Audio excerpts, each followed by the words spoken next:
There's a move in Congress to get us some more immigration judges. Last year, thousands of women and kids, lots of kids came into the country illegally and got processed, and they were in holding cells and facilities, and their cases need to be heard. Joining us on 710 KURV, our Western Valley Congressman, Henry Cuellar. Congressman, how many judges are we looking at arriving to maybe Texas or Deep South Texas to process some of these cases? We're looking at 55 new judges that are coming in. It's a request that I made to one of the subcommittees in the Appropriations Committee. Chairman John Cobbleson, who, friend of mine, we actually serve in the state legislature, and this is another example of how bipartisanship does work. We go back a long way. We worked it, and as a chairman, he notified me that my request has been granted. 55 new immigration judges. I'm trying to put some language, and hopefully I'll find out by the end of this week, or today, or next week, to try to prioritize those judges also on the southwest border. We need them in the valley. We need them in the border, not somewhere else. Mm-hmm. So again, we got the money. It's not final yet, but pretty much the way this works, Sergio, is once you put it in the subcommittee, it will stay there unless if somebody specifically wants to strip it. And you never know how immigration gets a little emotional at times. But I'm hoping that this will stay there. But I feel that this is the largest amount of immigration judges they've ever put in at one time. 55 judges. We don't know for sure if they will all be in Texas or South Texas, but when do you introduce that rider or the addendum to it that says, hey, put most of them on the border? And I'm guessing you're doing that so that in the near future, when more people come through illegally, that they get processed faster, they hear their cases faster, and send them back, if necessary, much faster, instead of languishing here 2-3 years, as is the case for many of these people, or some of these people who came in last year.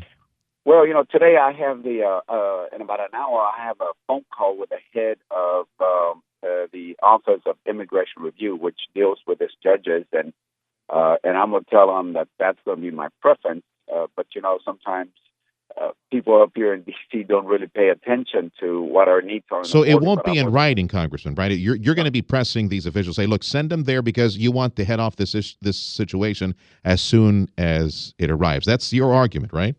Well, actually, I'm doing it in writing, too. I will find out. There's two parts of this appropriation.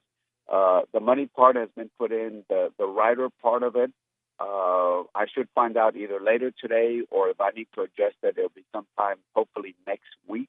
But I'm putting in writing that the southwest border should be prioritized in the placement of this judges. But I still intend to talk to the head of the Office of Immigration Review to tell them what my legislative intent is. Because if you say that it would be a deterrent, I would think that would be a winning argument with everyone who you encounter that is trying to fix this issue. Well, you and I understand that. It's common sense, but let's see if Washington, D.C. understands that. But, the good news, we were successful in putting there with John Cobbleson 55 new judges. I put the language where we prioritize them at the border, and I'm hoping that certainly we get more than what we have right now. I mean, in the Valley, how many are there? 1, 2. Laredo, we have none. El Paso, it's just almost nothing. They're up there in New York, Chicago. They're in different places. Yeah, but all the immigrants are down here. Yeah, joining us on 710 KURV, Western Valley Congressman Henry Cuellar. Tim Sullivan here, Congressman. And if I recall, this was one of the first potential solutions that you offered as we were watching the influx of the Central American immigrants down here last year. How big of a dent do you think this can make in the backlog? How shorter might the wait time be to get that immigration hearing? Well, if they move on hiring the judges quickly, I think this will help us process, what are we, 350,000, 400,000 cases behind? Really? I mean, just think about that. It's a huge amount of backlog that we have. We're behind years. So, the folks that got detained, for example, last year are not going to be heard for another, I would say another year at least before, they're having a real hearing. I'm talking about the hearing on that, on their matter. So, my thing is, as an attorney, I remember this when I used to practice law was just very simple. If you don't have your day in court, you're not going to have justice.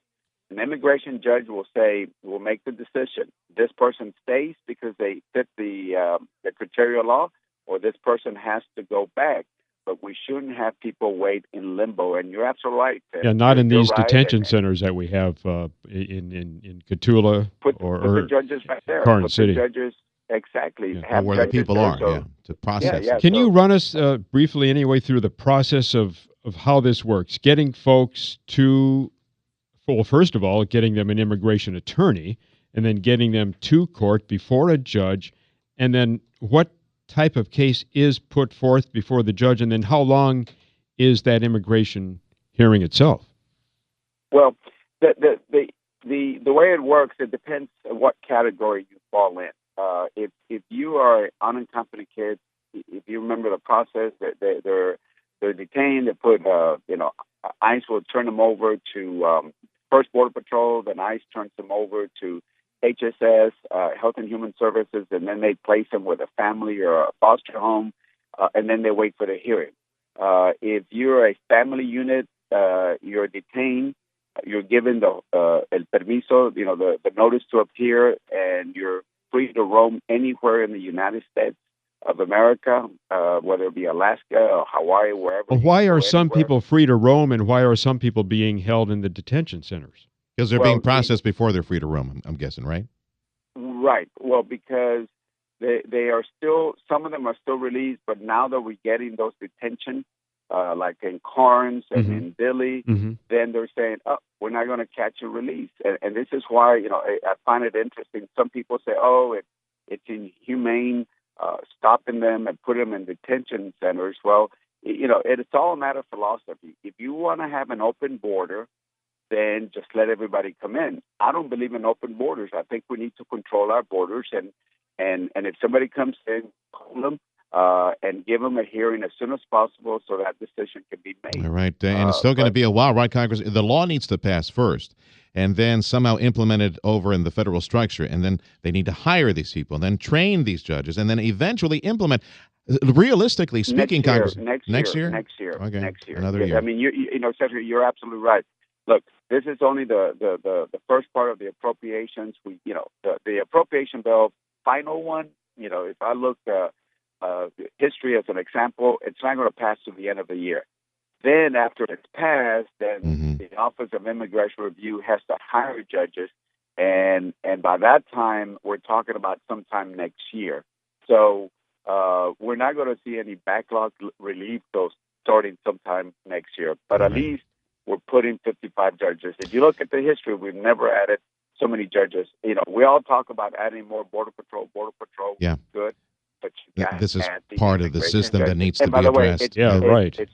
By the way, it's judges and staff, because the judge doesn't do everything. No, what about the attorneys that need to represent these people? The budget for that, okay. Not all of those attorneys are going to be working pro bono.